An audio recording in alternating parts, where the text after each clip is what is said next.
பரப்புரையின் பொழுது செய்தியாளர்களை சந்திக்கிறார். அந்த செய்தியாளர் சந்திப்பின் பொழுது இன்றைக்கு அவர் மிக முக்கியமான ஒரு வாதத்தை வைத்திருக்கிறார். அவர் வைத்திருக்கக்கூடிய அந்த வாதம் அப்படிங்கிறதா இன்னைக்கு தமிழ்நாடு அரசியல் மட்டுமல்ல தேசிய அரசியலிலும் இன்றைக்கு உற்று நோக்கப்படுகிறதா நான் நினைக்கிறேன். அது ஒரு பெரிய பிரேக்கிங்காவே எடுக்கப்பட்டிருக்கணுங்கிறது என்னுடைய தனிப்பட்ட எண்ணம். ஏன்னா அவ்வளவு முக்கியமான ஒரு செய்தியை சொல்லியிருக்கிறாரு. அவர் என்ன சொல்றாரு, டிடிவி தினகரன் பற்றி ஒரு கேள்வி வருகிறது. டிடிவி தினகரன் அவர்கள் நாங்க வந்து தேசிய ஜனநாயக கூட்டணியில இருக்கிறோம் என்று சொல்கிறாரா என்ற ஒரு கேள்விக்கு அவர் சொன்ன பதில் தான்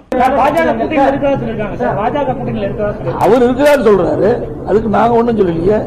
நாங்க அதிமுக பாரதிய ஜனதா கூட்டணி. நாங்க இவங்க கூட இருக்கிறோம், அவங்க கூட இருக்கிறாங்க, அவங்க கூட இருக்கிறத பத்தி எங்களுக்கு எதுவும் தெரியாது, எங்க கிட்ட எதுவும் கேட்காதீங்க அப்படின்ட்டார். இப்ப என்னோட கேள்வி, இவங்க கூட இருக்கிறாங்க, அவங்க கூட இருக்கிறாங்க, இந்த அவங்களும் இவங்களும் ஒன்னா வேறையா? எனக்குள்ள மனசு, மனசுக்கு வெளியே கண்ணு, கண்ணுக்கு வெளியே பொண்ணு, பொண்ணுக்குள்ள மனசு, மனசுக்குள்ள நான்.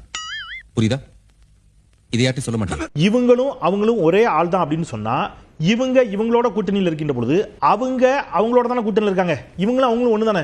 அப்ப இந்த அவங்களோட ஏன் ஒன்னா சேரக்கூடாது? அதாவது எங்க அண்ணன் இருக்காருல்ல, எங்க அண்ணன் பொண்டாட்டி இருக்கு பாருங்க, எங்க அண்ணியோட மாமனார் இருக்காரு பாருங்க, மாமனாருக்கு தங்கச்சி மகன் இருக்கான்ல, மகனோட பெரியப்பா மகனுக்கு ஒண்ணு விட்டு ஒண்ணு சித்தப்பா மகன். நாங்க இவங்களோட கூட்டணி இருக்கோம்னு ஒரு வார்த்தை சொல்றாரு. அந்த இவங்க யார் சார்? பாஜக. அவங்களோட கூட்டணி இருக்காங்க, அதை பத்தி எனக்கு தெரியாதுங்கிறார். அவங்க அப்படின்னு சொன்னது டிடிவி.